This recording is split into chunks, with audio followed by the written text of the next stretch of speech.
Oh. 2023 vacation time ni or technician na tekniko. Dito tayo ngayon sa airport.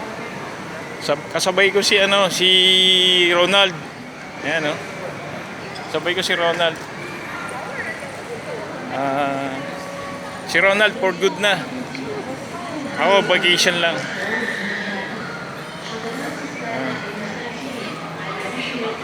Bali alas 6 pa flight namin, pero ang aga namin dito. Buti nagaan namin kasi nag-over baggage kami dalawa doon sa Ankerry. Ang hirap pag over baggage, ano? Tawag nun.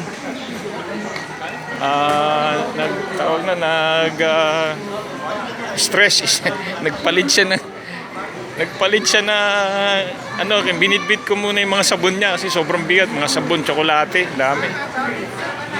Buti may libreng ang style pala ngayon dito, may libreng 5 kilos pagka katulad ngayon Idrito, mag-holiday, may libreng 5 kilos yung tapos pipila ka dun sa row 11.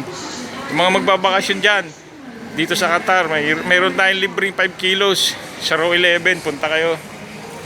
Kung ang bagahe nyo 45 kilos lang sa ticket, magiging 50, may libreng 5 kilos. Ayan, buti na lang may libre. Kung hindi, naku, dami namin over baggage kami. Yan, nadala naman niya lahat. Ako rin, nadala ko lahat. Tapos bumili ako nito. Ayun, Qatareros chocolate. Qatar duty free. Ayan, pang na to, pang diinan na to sa mga apo.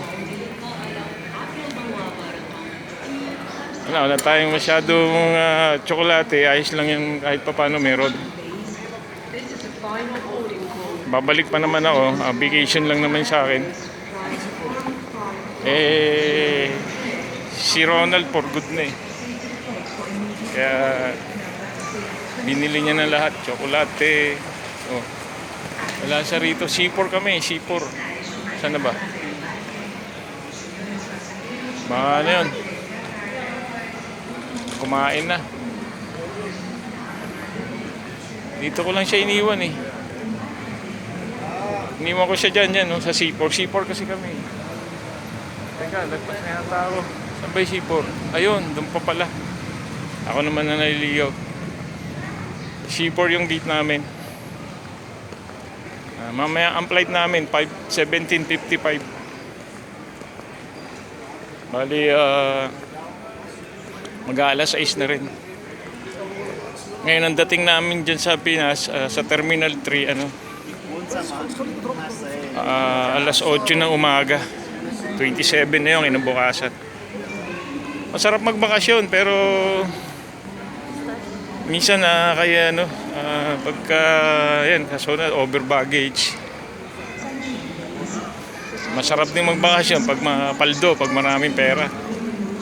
Siyempre akala ng mga kababayan natin dyan pagka mga nasa abroad, pag umuwi